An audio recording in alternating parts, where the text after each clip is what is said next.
upang ipakilala ang ating panauhing pandangal, ang kalihim ng Ugnayang Panlabas, Secretary Maria Teresa P. Lazaro.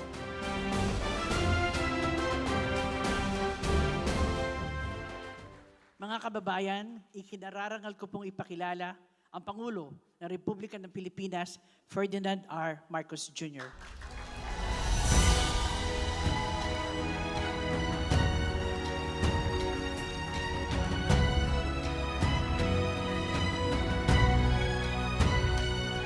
Maraming salamat sa ating... Uy,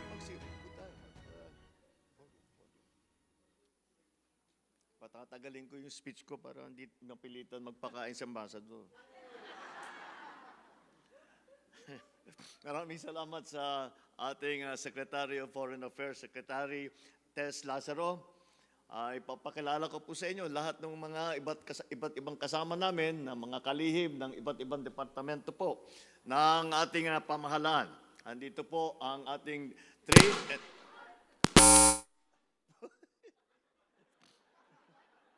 Sobra naman yung introduction mo, Chris. Ba't kami? Wala kaming ganyan nung introduce kami. Trade and Industry Secretary, Secretary Maria Cristina Roque. Ang namumuno ng Department of Migrant Workers. Ito po ay ito yung pinakabagong departamento po ng pamahalaan. Ito po ay binuo para sa ating lahat, para sa ating mga OFW. Andito po, Secretary Hans Leo Kakdak ng Migrant Workers Department. Dahil po, andito po tayo, APEC, ang sadya po namin dito sa Korea. At kailangan po natin dahil naghahanap po tayo ng mga papasok sa Pilipinas, tutulong sa ekonomiya natin, mag-invest, magbigay ng trabaho sa ating mga kababayan. Kaya't kasama po natin ang ating Special Assistant to the President on Investment and Economic Affairs, Secretary Frederick Go. Andito rin po ang ating Press Secretary, Acting Secretary Dave Gomez.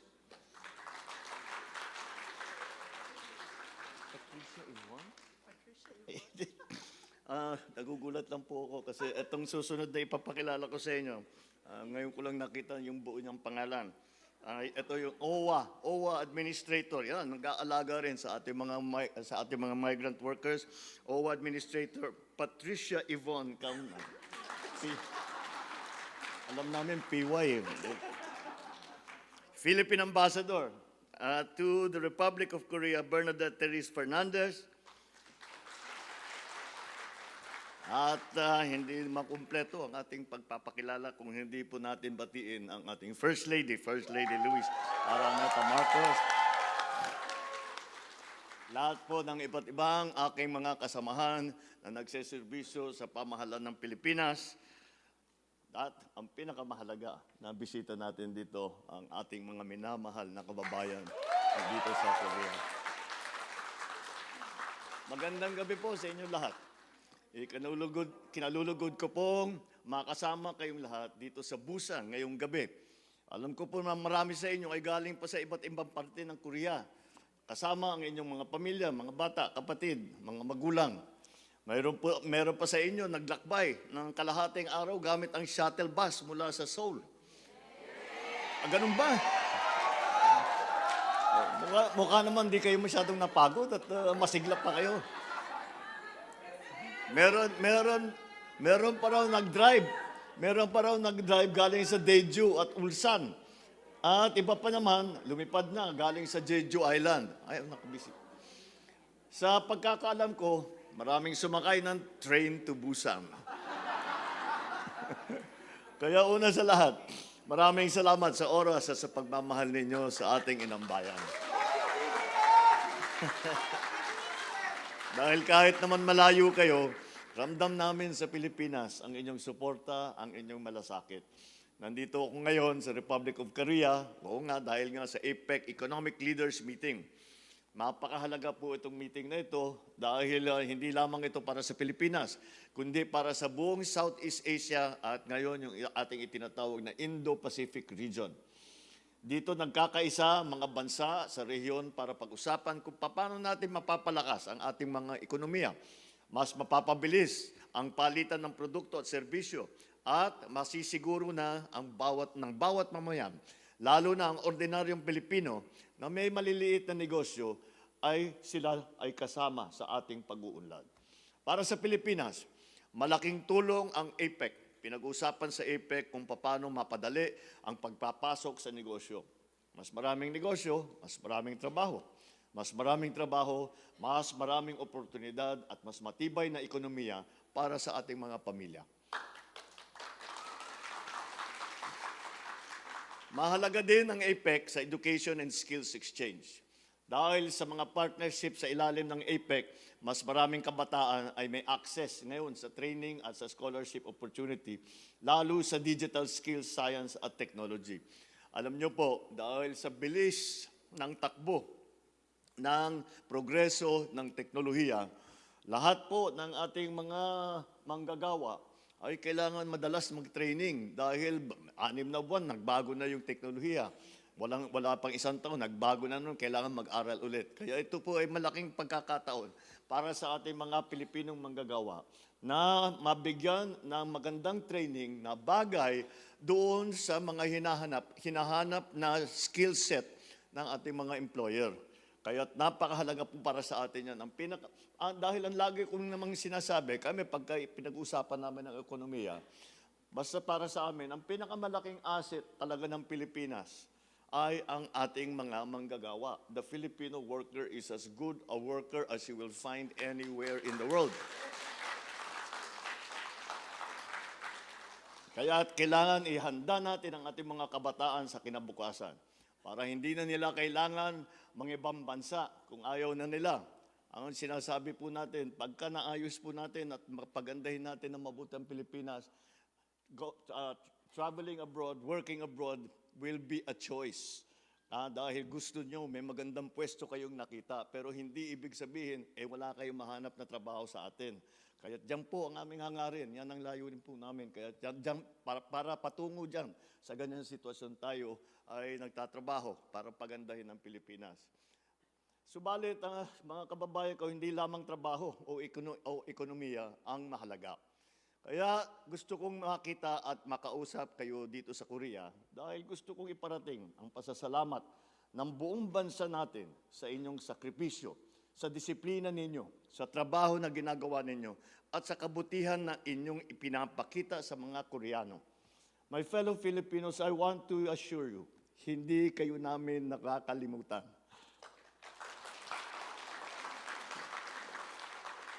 We work very hard to make sure that government services reach you all the way here in Korea or wherever you are. Tuloy-tuloy ang ating mga programa para sa OFW. Para kayo ay protektado at may suporta at may pagkakataon makabalik at magtagumpay din sa sarili nating bayan.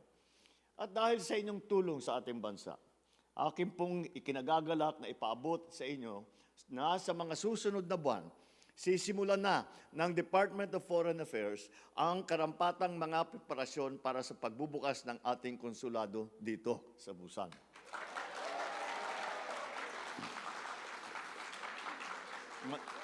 Sa madaling sabi, sa susunod na taon ay may mabubukas na Philippine Consulate General dito. At dahil dito, magiging 2 na po ang opisina ng Pilipinas dito sa Korea. Yung embahada natin sa Seoul at ngayon, yung bubuksan natin konsulado dito sa Busan. Ang pagtatayo ng konsulado ay isang mahalagang hakbang upang mas mapalapit ang serbisyo ng ating pamahalaan sa bawat Pilipino dito sa Busan at sa mga karatig na lugar tulad ng Ulsan at Gimhae. Gimhae.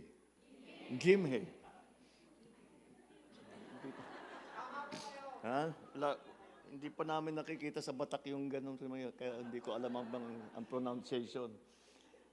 Soon, you will no longer need to travel all the way to Seoul to renew your passports, to submit civil registry documents, and to legalize your documents for use in the Philippines. Isa pang magandang balita, ang pagbubukas ng SSS office natin dito sa Philippine Embassy sa Seoul.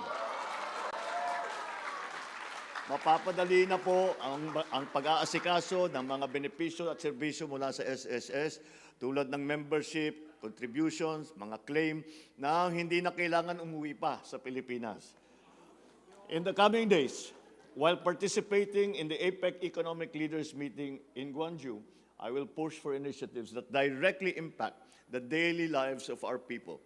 Support micro, small, and medium enterprises, yung ating tinatawag na MSMEs. Dahil po, halos sa 99% po ng negosyo, lalo na sa Pilipinas, ay MSME. Kaya't kailangan po nating alagaan ang mga nagpapatayo na maliliit na negosyo. At para naman sila ay mapalago, hindi naman sila naiiwanan sa mga oportunidad na nandyan, basta't maipalaman natin sa kanila. We will include digital trade opportunities, food and energy security, create sustainable jobs for our workers both at home and abroad.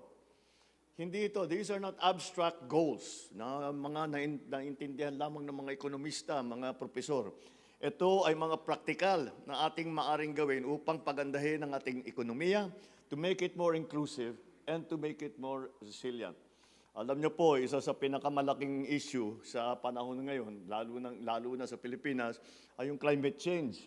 At marami talaga, kasi sigurado ako nababalitaan ninyo, ay madalas tayong daanan ngayon na malalakas na bagyo, ay nalindol pa tayo nung nakarang ilang linggo. Kaya ito po ay kailangan natin makipag-ugnayan sa iba't ibang bansa. Dahil po, kahit anong gagawin ng Pilipinas, kung nag-iisa lang ang Pilipinas, hindi po gaganda ang sitwasyon. Kailangan po magsama-sama lahat. It is the first, I always describe climate change as the first truly global problem. And the reason I call it that is every single citizen of the world is affected by climate change. And furthermore, the only solution to climate change is for every single citizen of the world also to contribute. So I will be meeting with business leaders and partner governments to promote greater investment in Philippine industries such as technology, agriculture, renewable energy. Every collaboration we make means more livelihood, more learning, more hope for Filipino families. So our participation in APEC 2025 shows that the Philippines is an active and responsible partner in building a new, more innovative, fairer, and interconnected Asia-Pacific region. We all stand ready to work with our neighbors to ensure that progress is shared. No Filipino will be left behind. Mga